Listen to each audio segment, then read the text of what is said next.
उपमुख्यमंत्री एकनाथ शिंदे यांच्या पुणे दौऱ्यानिमित्त पक्षातर्फे बॅनरबाजी करण्यात आली आहे। या बॅनरवर एकनाथ शिंदे यांचा उल्लेख इमानदार, प्रामाणिक, निडर असा केलेला आहे। शिवसेनेचे शहर प्रमुख नाना भानगिरे यांनी बॅनरबाजी केली।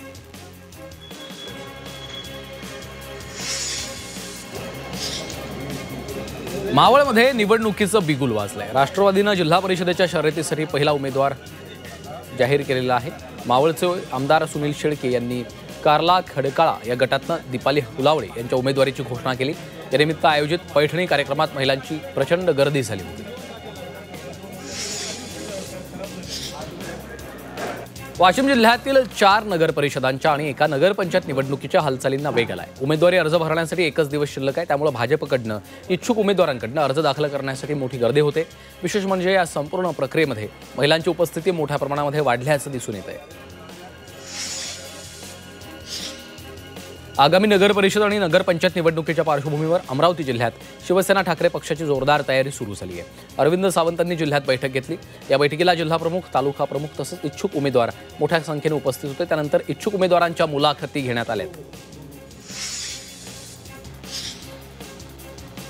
सध्या रब्बी हंगामातील मशागतीची कामं सुरू आहेत। शेतकरी बांधव शेती कामांमध्ये व्यस्त आहेत। अशामध्येच मराठा आंदोलक मनोज जरांगे यांनी अंतरवाली सराटी गावचे सरपंच पांडुरंग तारख यांच्या शेतामध्ये ट्रॅक्टरद्वारे मशागत केली आहे। नागपुरात वारकरी साहित्य परिषदेच्या 14व्या वर्धापन दिनानिमित्त राज्यस्तरीय पदाधिकारी आणि कार्यकर्त्यांची कार्यशाळा घेण्यात आली। हा कार्यक्रम सामाजिक न्याय विभागाच्या वतीने आयोजित केला। समाजातील अंधश्रद्धा आणि जादूटोणाविरोधी प्रचार आणि प्रसार करण्यासाठी अभियान राबवलं जातं। मनोज जरांगे पाटलांनी केलेल्या आरोपांनंतर धनंजय मुंडे यांच्या प्रतिमेला दुग्धाभिषेक करण्यात आला। लातूर जिल्ह्यातल्या उदगीर शहरात मुंडे समर्थकांनी दुग्धाभिषेक केलाय, तर समर्थकांनी जोरदार घोषणाबाजी केली। जरांगे पाटील यांनी मुंडे यांच्यावर केलेले आरोप बिनबुडाचे आणि खोटे असल्याचं समर्थकांचं म्हणणं आहे। नंदुरबारच्या देवगोई घाटात भीषण अपघात झाला। स्कूल बस थेट खोल दरीत कोसळल्याची माहिती समोर आली आहे। बसमध्ये 20 ते 30 विद्यार्थी असल्याची माहिती आहे। जखमींना अक्कलकुवा रुग्णालयात दाखल करण्यात आलं आहे। जळगाव शहरातील तांबापुरा परिसरात क्रिकेट खेळण्याच्या वादातनं 2 गटात तुफान दगडफेक झाली। किरकोळ कारणामधून दगडफेक झाल्याची माहिती आहे। या प्रकरणामध्ये पोलिसांचा आता परिसरात कडेकोट बंदोबस्त आहे। पोलिसांनी शांतता राखण्याचं आवाहन केलंय। नाशिक पोलिसांनी ड्रग्ज विरोधात धडक कारवाई केली। नाशिक इन हॉटेलमध्ये एमडी ड्रग्ज विकणाऱ्या टोळीसह हॉटेल मालकाला पोलिसांनी अटक केली आहे। कपिल देशमुख असं अटक केलेल्या हॉटेल मालकाचं नाव आहे, तर इतर ड्रग्ज विकणाऱ्या 3 जणांना अटक करण्यात आली। आरोपींकडनं 2,23,000चा मुद्देमाल जप्त करण्यात आला आहे। पालघर शहरात मुख्य बाजारपेठेत असलेल्या नाकोडा ज्वेलर्सवर मध्यरात्रीच्या सुमारास दरोडा टाकण्यात आला। चोरट्यांनी लाखो रुपयांचा ऐवज चोरल्याची माहिती समोर आली आहे। सोलापूरच्या माढा तालुक्यात 15 वर्षीय मुलीवर अत्याचार केल्याची धक्कादायक घटना घडली। सदर प्रकारचं चित्रीकरण करून व्हायरल करण्याची धमकी देत वकिलांसह 4 जणांनी हा अत्याचार केला। या प्रकरणात वकील अजिंक्य संगीतराव यांच्यासह 4 जणांवर गुन्हा दाखल करण्यात आलाय। आरोपी फरार असून पोलिसांकडून शोध सुरू आहे। जालन्यात महिलेसह एका तरुणानं एकाच झाडाला गळफास घेऊन आत्महत्या केल्याची घटना समोर आली। जयाबाई गवळी आणि गणेश वाघ अशी आत्महत्या केलेल्यांची नाव आहेत। या घटनेची माहिती मिळताच पोलिसांनी घटनास्थळी धाव घेतली। या प्रकरणामध्ये चौकशी केली असता दोघेही गेल्या 4 दिवसांपासून बेपत्ता आहेत अशी माहिती समोर आलेली आहे। या घटनेनं परिसरात खळबळ उडाली आहे। दरम्यान ही घटना प्रेम प्रकरणातून घडल्याचा संशय व्यक्त केला जातो। मुंबई गोवा महामार्गावर माणगाव नजीक 3 कार एकमेकांवर आदळून अपघात झाला। सुदैवाने यात कुणीही जखमी झालं नाही। एअरबॅग उघडल्यामुळे प्रवासी बचावले। माणगाव ते कोलाडच्या दरम्यान महामार्गावर पडलेल्या खड्ड्यांमुळे अपघात झाल्याचं स्थानिकांचं म्हणणं आहे। महामार्गावरील खड्डे तातडीनं बुजवले नाहीत तर आंदोलन छेडू असा इशारा आता ग्रामस्थांनी दिलेला आहे।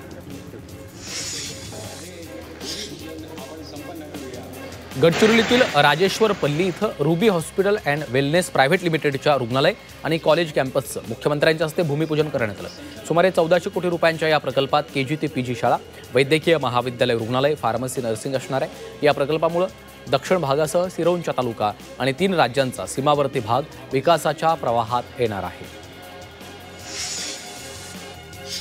राज्यामधील एसटी महामंडळामध्ये महिला प्रवाशांना प्रवास भाड्यात 50% सवलत देण्यात आली आहे आणि याच पार्श्वभूमीवर दिव्यांग प्रवाशांसाठी देखील मेट्रो प्रवासामध्ये अशाच प्रकारची सवलत द्यावी अशी मागणी ज्येष्ठ पत्रकार दीपक कैतके यांनी केली आहे।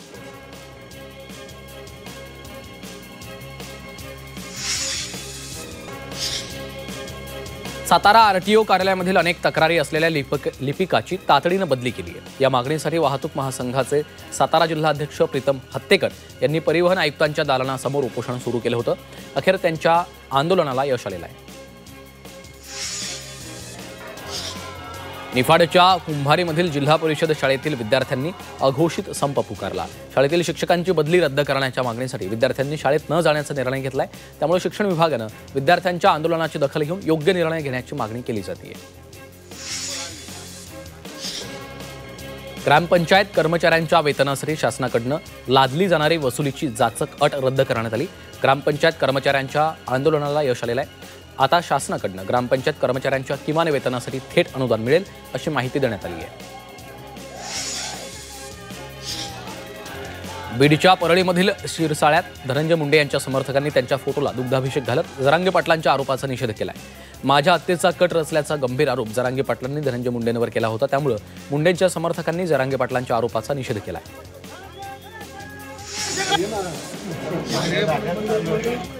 मावळमध्ये निवडणुकीच्या पार्श्वभूमीवर राष्ट्रवादी काँग्रेसमध्ये इनकमिंग सुरू आहे। ओहळे गावचे विद्यमान सरपंच दिलीप शिंदे यांनी भाजपला रामराम ठोकत आपल्या कार्यकर्त्यांसह राष्ट्रवादी काँग्रेसमध्ये जाहीर प्रवेश केला। आमदार सुनील शेळके यांच्या उपस्थितीमध्ये हा पक्ष प्रवेश पार पडला। नव्याने समाविष्ट पुणे महापालिकेनं थकीत मालमत्ता कर वसुलीसाठी नव्यानं अभय योजना सुरू केली आहे। या योजनेला 32 गावांनी विरोध केला। तब्बल 5 पट अधिक मालमत्ता कर लागू केल्यानं स्थानिकांनी त्याला विरोध केला।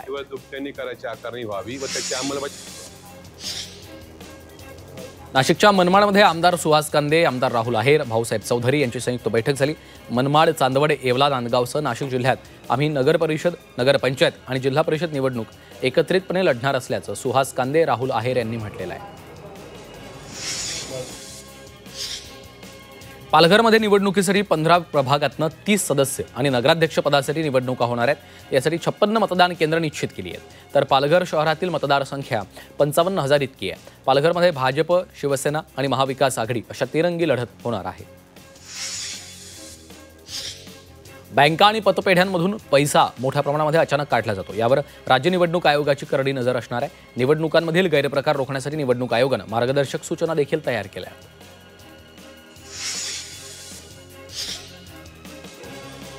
सांगलीच्या तासगाव तालुक्यातल्या बोरगावात बैलगाडा शर्यतीचं आयोजन केलं। उपमुख्यमंत्री एकनाथ शिंदेंच्या उपस्थितीमध्ये शर्यतीचा सोहळा रंगणार आहे। या स्पर्धेत जवळपास 2,500 बैलगाडा स्पर्धक सहभागी झाले।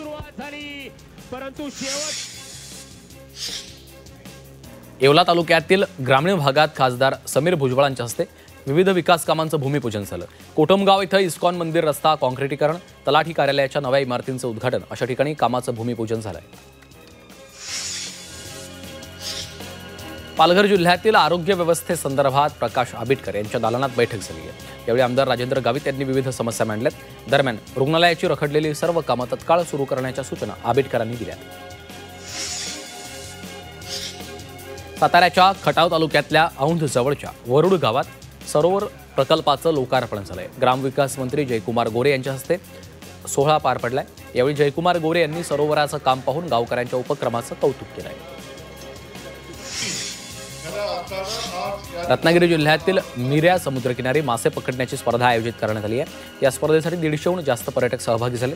मिऱ्या समुद्रकिनारी मोठ्या संख्येनं स्पर्धक मासे पकडताना दिसून येत आहेत। डोंबिवलीमध्ये रनर्स आणि आमदार रवींद्र चव्हाण यांच्या पुढाकारातनं फ्रेंडशिप रनचं आयोजन केलं। आमदार रवींद्र चव्हाण, अभिनेते गश्मीर महाजनी आणि बॉक्सर साक्षी चौधरी यांच्या हस्ते हिरवा झेंडा दाखवत रनला सुरुवात झाली। त्यामध्ये 6,000पेक्षा अधिक स्पर्धकांनी सहभाग घेतला। भंडाऱ्यामध्ये वार्षिक मंडई उत्सव उत्साहात पार पडला। विदर्भातील ग्रामीण संस्कृतीला जपणारी नवसंजीवनी म्हणजे मंडई आहे। दिवाळी सणाच्या दुसऱ्या दिवसापासून या मंडई उत्सवाला सुरुवात होते। माटुंगा पुलावर शिवशाही बसमध्ये शॉर्ट सर्किट झाल्यामुळे बसमधून धूर येऊ लागला। यावेळी प्रवाशांना दुसऱ्या बसमध्ये पुढच्या प्रवासासाठी पाठवलंय। बसमध्ये धुराचं साम्राज्य पसरल्यानं प्रवाशांना श्वास घ्यायला देखील त्रास झाला। संभाजीनगरच्या शिवाजीनगर भुयारी मार्गात रस्त्याचं काम सुरू करण्यात आलंय।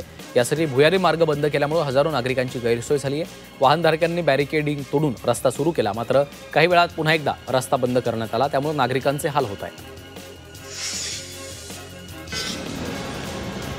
संभाजीनगरातील मराठवाडा विद्यापीठानं PhD विभागातल्या दिरंगाईची झाडाझडती सुरू केली। त्याशिवाय विभागातील अधिकारी कर्मचाऱ्यांना कारणे दाखवा नोटीस पाठवली आहे। या विभागातील मनुष्यबळाची कमतरता लवकरच दूर करण्यात येणार आहे, तर या विभागाची संपूर्ण प्रक्रिया ऑनलाईन करण्यात येणार आहे। गोंदियामध्ये रन फॉर हेल्थ मॅरेथॉनचं आयोजन केलं। नशामुक्त भारतचा संदेश देण्यासाठी स्पर्धेचं आयोजन केलं। यामध्ये शेकडो धावकांनी भाग घेत नशामुक्त भारत घडवण्याचा संकल्प केला। यवतमाळमध्ये नव जय हिंद मंडळाच्या वतीनं राज्यस्तरीय खो खो स्पर्धेचं आयोजन केलं। या स्पर्धेत पुरुषांच्या गटात विदर्भ क्रीडा मंडळ काटोल आणि महिलांच्या गटात नव जय हिंद मंडळाच्या संघानं बाजी मारत स्पर्धेचं विजेतेपद पटकावलं। यामध्ये विदर्भातील 29 संघ सहभागी झाले होते। नाशिकच्या येवल्यामध्ये शालेय जिल्हास्तरीय क्रिकेट स्पर्धा संपन्न झाली आहे। या स्पर्धेला जिल्हाभरातील संघांचा चांगला प्रतिसाद मिळाला आहे। यात नाशिक जिल्ह्यातील 8 संघांनी सहभाग नोंदवला होता। यावेळी सिन्नर शालेय क्रिकेट संघाची विभागीय स्तरावरील स्पर्धेसाठी निवड झाली आहे। दादरच्या शिवाजी पार्क मैदानाबाबत खेळाडूंनी मुंबई महापालिकेला पत्र पाठवलं। मैदानाची दुरुस्ती, सपाटीकरण आणि देखभाल करण्याची मागणी खेळाडूंनी केली आहे। लातूर नांदेड महामार्गावर कृषी महाविद्यालयाच्या जवळ टँकरमधनं गॅस गळती झाल्याची घटना समोर आली। सुरक्षिततेच्या दृष्टीनं पोलिसांनी तत्काळ महामार्गावरील वाहतूक थांबवली आहे। नागरिकांना परिसरात न थांबण्याचं आवाहन देखील करण्यात आलं आहे।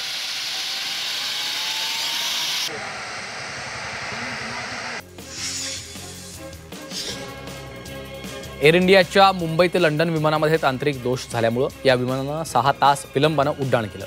12 वाजता विमान उड्डाण करेल अशी घोषणा करून देखील विमानानं उड्डाण केलं नाही। त्यामुळे प्रवाशांनी संताप व्यक्त केला आहे। पुणे आंतरराष्ट्रीय विमानतळावरून 2 डिसेंबरपासून पुणे ते अबुधाबी ही विमानसेवा सुरू होणार आहे। एअर इंडिया एक्सप्रेस विमान कंपनीनं या हवाई मार्गाबाबत घोषणा केली आहे। पुणे विमानतळावरून दर मंगळवार, गुरुवार आणि शनिवारी पुणे ते अबुधाबी विमान उड्डाण होईल। एसटी महामंडळ पुन्हा तोट्यामध्ये आलेलं आहे। महामंडळ तोट्यात असल्यामुळे कर्मचाऱ्यांचं दरमहा वेतन देणं कठीण झालं, तर महामंडळाचा संचित तोटा 11,000 कोटींच्या घरात पोहोचलाय। मुलगी सासरी आनंदी नसल्याच्या मुलीच्या पालकांच्या या जबाबामधून पतीला क्रूरतेच्या आरोपाखाली दोषी ठरवता येऊ शकत नाही, असं मुंबई उच्च न्यायालयानं स्पष्ट केलंय। एका महिलेनं आत्महत्या केल्यानं तिच्या पालकांनी जावई आणि तिच्या सासरच्यांविरुद्ध मुलीला आत्महत्येस प्रवृत्त केल्याचा आणि तिचा छळ केल्याचा आरोप केला होता। प्रक्षाळ पूजेनिमित्त विठ्ठल रुक्मिणी मंदिरामध्ये विविध फुलांची आकर्षक सजावट केली आहे, अशी माहिती मंदिर समितीचे व्यवस्थापक पृथ्वीराज राऊत यांनी दिली। सजावटीमुळे गाभारा मनमोहक दिसतोय। अहिल्यानगर जिल्ह्यातील राजूर गावात आद्य क्रांतिकारक राघोजी भांगरे यांची जयंती उत्साहात पार पडली आहे। 2 दिवस विविध स्पर्धा आणि सांस्कृतिक कार्यक्रमांसह आदिवासींचं पारंपरिक नृत्य सर्वांसाठी आकर्षण ठरतंय। 15 दिवसात शिरूर तालुक्यातल्या पिंपरखेड इथं बिबट्याच्या हल्ल्यात 3 व्यक्तींचा मृत्यू झाला। संतप्त ग्रामस्थांनी वनविभागाची गाडी आणि कार्यालय जाळत पुणे नाशिक महामार्ग रोखला। बिबट्याच्या हल्ल्यापासून संरक्षण व्हावं म्हणून महिलांनी गळ्यामध्ये टोकदार खिळ्यांचे पट्टे घालायला सुरुवात केली आहे। आफ्रिका खंडातील बोत्सवाना या देशातनं आणखी 8 चित्ते पकडण्यात आले। हे चित्ते लवकरच भारतात आणले जाणार आहेत। चित्त्यांच्या या समूहास भारतात पाठवण्यापूर्वी 1 महिना विलगीकरणामध्ये ठेवून वैद्यकीय तपासणी करण्यात आली आहे। यूपीमधील संभल इथल्या समाजवादी पक्षाचे आमदार इक्बाल महमूद यांनी एक वादग्रस्त विधान केलं। जर पाकिस्तानची स्थापना झाली नसती तर भारताला आपल्या समुदायातनं पंतप्रधान मिळाला असता, तर आमची आजची परिस्थिती अशी नसती, असं त्यांनी म्हटलं। दुसऱ्या टप्प्याच्या प्रचाराच्या शेवटच्या दिवशी योगी आदित्यनाथ यांनी बिहारमधील अररिया इथं विरोधकांवर हल्लाबोल केला। काँग्रेस आणि राजद हे रामाचे गद्दार आहेत, त्यांना जंगलराज परत आणायचा आहे, असा टोला योगी यांनी लगावला आहे। बिहारमधील समस्तीपूरमध्ये व्हीव्हीपॅट स्लिप सापडल्यावरनं राजकारण तापलंय। निवडणूक आयोगानं उत्तर द्यावं, ही निवडणूक आयोगाची जबाबदारी आहे, असं म्हणत अखिलेश यादवांनी आणि राहुल गांधी यांनी सवाल उपस्थित केले। जम्मू आणि काश्मीरमध्ये दहशतवादाविरुद्ध मोठी कारवाई सुरू आहे। काउंटर इंटेलिजन्स काश्मीरनं 6 जिल्ह्यांमध्ये छापे टाकले। गुजरातमध्ये एटीएसला मोठं यश आलेलं आहे। आयसिसच्या 3 दहशतवाद्यांना कारवाई दरम्यान अटक करण्यात आली। ते शस्त्रास्त्रांची देवाणघेवाण करण्यासाठी गुजरातमध्ये आल्याची माहिती समोर आली आहे। 8 मच्छीमारांचं पाकिस्ताननं अपहरण केल्याचा आरोप करण्यात आलाय. गुजरातमधील ओखा बंदरातून समुद्रात मासेमारीसाठी गेलेल्या ट्रॉलरसह 8 मच्छीमारांचं पाकिस्तानच्या एजन्सीनं अपहरण केल्याची तक्रार ओखामधील तटरक्षक दलाकडे आली आहे. नाशिकच्या अंबड सातपूर परिसरात तलवारीनं दहशत माजवणाऱ्या संशयिताला अटक करण्यात आली. फरीद शहा असं आरोपीचं नाव आहे. त्याच्याकडनं 2 तलवारी जप्त करण्यात आल्या. चंद्रपूरमध्ये दुचाकी चोरट्यांना अटक करण्यात आली. आरोपींकडनं 5 दुचाकी जप्त करण्यात आल्या. सीसीटीव्ही आणि गुप्त माहितीच्या आधारे पोलिसांनी ही कारवाई केली आहे. शहापूरमध्ये धान्याची वाहतूक करणाऱ्या ट्रकवर कारवाई करण्यात आली. यावेळी 165 क्विंटल तांदूळ आणि गव्हाचा अवैध साठा जप्त केला. पोलिसांनी गुन्हा दाखल केला.